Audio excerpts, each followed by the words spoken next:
Hey guys, it's Maggie and I am back today, and in the last few days I learned that I'm going to be going from being the patient to being the caregiver.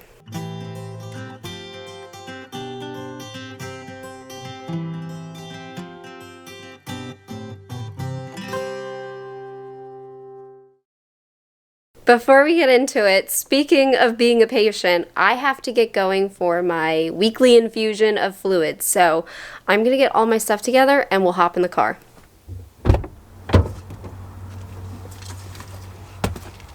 Ooh. Okay, we will get going. Of course, per usual, I do have to adjust the seat. Dang it, I lost the keys already. How do I do this every dang time? Where?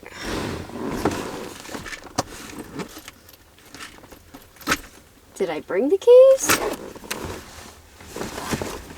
If I didn't bring the dang keys, Maggie, you are losing your mind. Spent time trying to set up the camera so you can see me getting in the car, and then I lose the keys in the process. Alright, time to dig through the purse. I bet you I left the keys in the house. I brought everything else. And I forgot the most important thing. I don't know where they went. Okay, well, that's why we have two sets of keys, because I keep losing them. So, let me check this bag one more time. Okay, so what the heck did I do with you? Alright, take two. Oh my gosh, I lift up the stupid camera. There they are. Okay, let's get the car turned on and get my seat adjusted. I don't know what's going on with the lighting in my, it's moving forward, there we go, with my camera, because it keeps going light, dark, so, yeah, you can see I just went dark again. Camera, can you please stop doing that? Okay, so, what the heck, lighting? Can you please work with me? It is sunny as anything outside. Okay, so I bring quite a bit to my appointments, at least sometimes. I have my regular purse where I've got, medicine and stuff in case I get a headache, things of that nature, nausea meds, whatnot. I don't really need them, but you never know. I just keep it in my purse. And then I bring my other bigger bag where I'm bringing my laptop, and I have headphones in there, my cell phone will go in there, I've got cough drops, I've got masks, I've got laptop charger, what else? Oh, I have a snack. I bring goldfish because flavor blasted goldfish, they're kind of my thing. So yeah, I bring all of that and an extra ostomy bag, because I'll probably just bring in my big bag and my wallet and leave my purse in here, and if anybody steals my purse, there's nothing in it, so have fun with that. But yes, let's get going because I am running a little bit late here. Oh gosh, I didn't realize how late it was. And I will talk more at the appointment when I arrive, hopefully a couple minutes early, but I don't think I will now that I'm running late.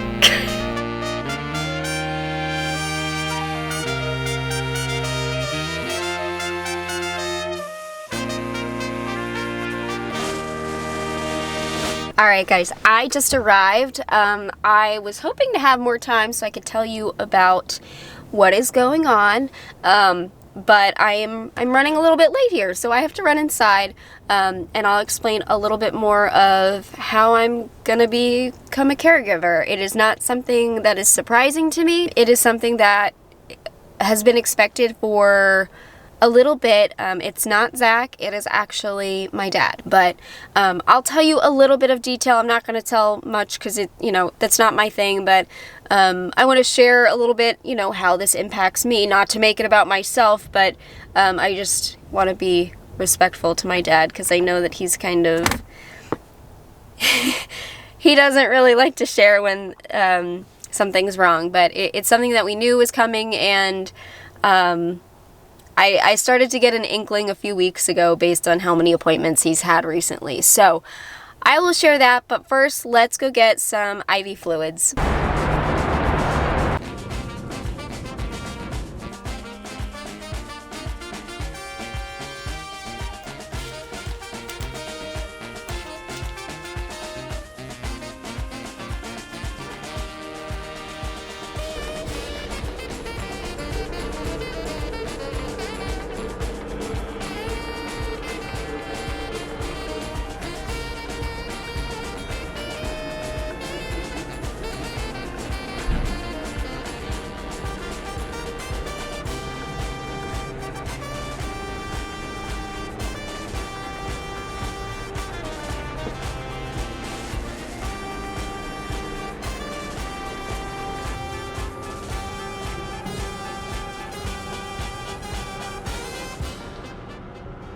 Alright guys, I'm in my car now. I'm about to leave. I'm just sitting in the parking garage. I turned the heat on in my car because I'm freezing. That's what happens with IV fluids, and I'm sorry I sound more nasally. I had the mask on the whole time and it just made me kind of sneezy. But yeah, I don't know if you can tell. My face, especially underneath my eyes, gets really puffy, like about 1.5 liters in. It's like, that's probably enough fluids for me, and that extra 500 milliliters is just a little too much. But I fear like saying, hey, can you drop me to 1 liter, and then that not be enough, and then my ostomy goes crazy again. It really does seem to be improving. My ostomy output is almost completely back to normal.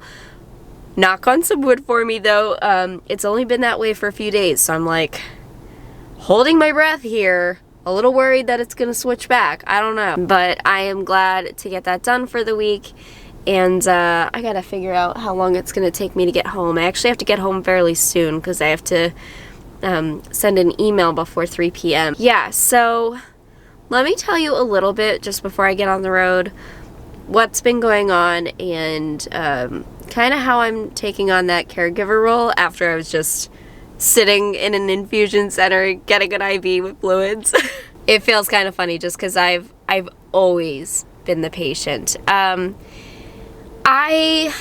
don't know if I know I've mentioned something about my dad. Please don't park next to me, car. If this car parks next to me with me just talking to myself on a camera, I'm very self-conscious about filming myself when I'm by myself. I think I've mentioned it before that my dad had some health issues and we knew that he was going to need a surgery eventually, and he was asymptomatic, so they were allowing him not to get it done. But I had noticed every time that I had called him recently, he was always saying like, oh, I just got back from this appointment, or I have another appointment next week. And I'm like, he's very much the type not to want people to fuss over him or worry about him or stress over him.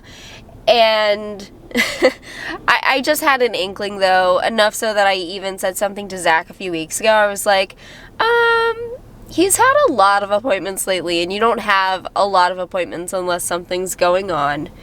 So he will be getting a heart surgery done. I'm not going to go into detail about what it is that he has. It's not my heart, but obviously anything with the heart is it's scary. I don't know. He's okay about it. I don't know how I feel about it. I cried the other night when I hung up after he told me. I mean, I wasn't shocked at all. I've been waiting for him to tell me when it was time. But it's time now, and he's finally feeling symptoms and just not feeling that great. And then he got COVID, which thankfully was not bad for him. I even asked him, I was like, are your surgeons okay doing surgery after COVID? And he said, yeah, they were like impressed of, my outcome with it. So, yeah, so if you all, whatever you believe in, send some vibes, say some prayers. I'm sure everything will work out fine.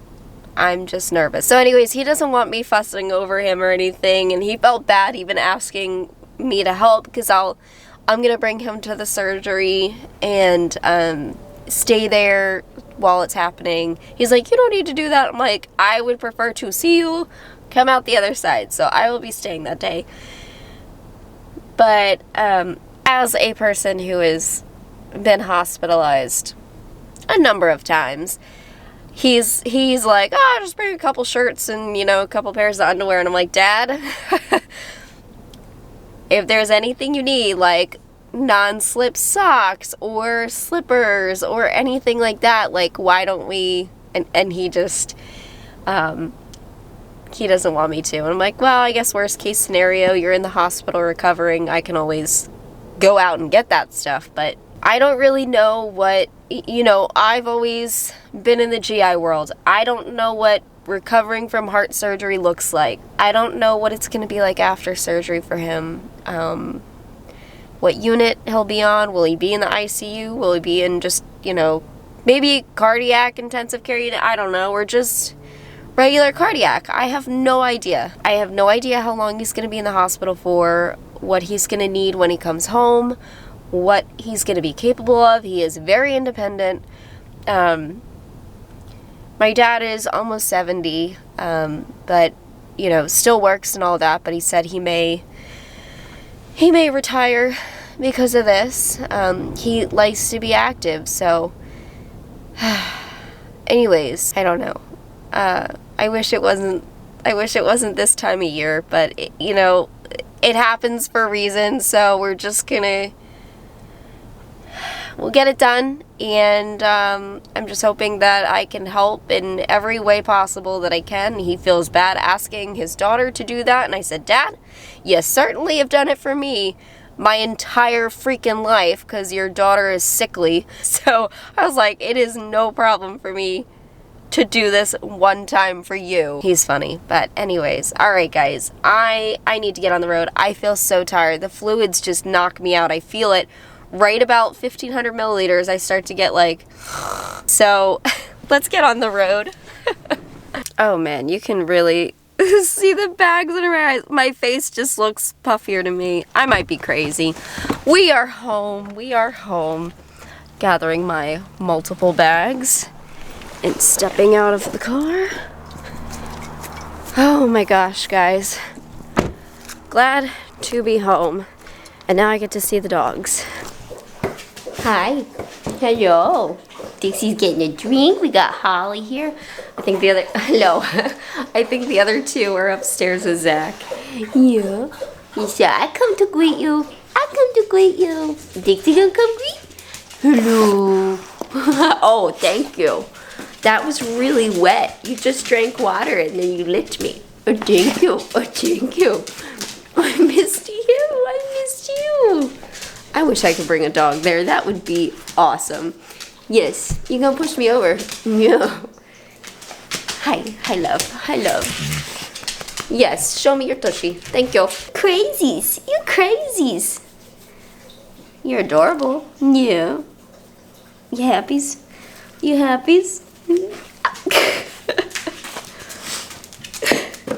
gotta be careful or else she's gonna paw me in the ostomy bag. Hi, love. Hi. Yes, I know you're excited. All right. Yeah, mommy's like super tired, so I'm probably gonna pass out very soon. What's this? Vlogging. Hey guys. Back from fluids. I showed them Dixie and Holly greeting me. What do you think? Do you think my face looks puffy? No, it looks beautiful. Thank you. Give the doggos some water and I'll let them out. My eyelids, look at them. They're puffy. Nothing beats the post-proctocolectomy puff that I had. Post-procto puff. I like it. Yeah, I was like, I looked hilarious. Oh. Where did I go? Water down my pants. Nice. Alright, I sent my email, so now I'm sitting on the computer trying to keep my eyes open. I get so tired. Actually, I think my nasalness came from the fluids. I don't even think it was because I was wearing a mask. That's what I thought. I just assumed, but I was like, you know what? My whole face feels puffy. I bet you my sinuses are puffy with fluid. And that is why I'm sneezing. So, but that's already starting to go away. It doesn't last long. It really doesn't. But it really wears me out. I think my body's like, let's just take a minute to absorb all of this. Anyways, because I know it was just in the background of my video when I was walking in, I got a couple more people just asking about barn updates. Again, I will update you when we are ready to. It's just been delay, and makes you understand why people don't do this, because the process for it is pretty much impossible for everybody, and we have dealt with some really nasty people. So eventually I'm just gonna dish it all out, but yeah, for right now it's going well. You know, very thankful that Zach is not going to stop. No matter what is thrown his way. He is, yeah, very determined. other than that, I don't think I have any updates for you guys. I think that I'm going to relax for a couple hours. Now, we are having some friends visit this weekend, so I do need to straighten our house a bit. As you can see, there's stuff all over our dining room table and all over the desk and all over the house. But I'll take care of that once I take a bit of a nap. But oh my gosh, yesterday I told you about the dishwasher being a pain in the butt. I spent like 3 hours washing dishes. That's how many dishes we had to wash. So essentially that took up a good chunk of the day. And I also was editing a video for my job. It's not for my channel. And I don't think I've ever spent that much time on such a short video. It was like a 3-4 minute video, and I spent, I believe, over 10 hours editing it, which sounds crazy, but I really wanted it to be good, and I may be able to show you guys soon what it is for, but yeah, I'm proud of it. I'm very proud of it, but it just took for freaking ever. Oh, and before I forget, I wanted to mention this earlier in the video. I have had so many people comment to reach out to Tiffany Thanks. She is a person on YouTube. So I did comment on her recent video because it looks like she may be facing a similar surgery to me, but for a totally different reason. So I did comment on her video just saying like, hi, you know, I've been through that. So I did reach out, and, you know, if she reaches out, awesome. I don't want to, you know, bug her because she's going through a lot, obviously, but so many of you guys said, hey, you should like say something to her, so I did. I wanted to let you guys know that I did, but anyways, I think I'm going to relax, and I will see you guys soon. Bye.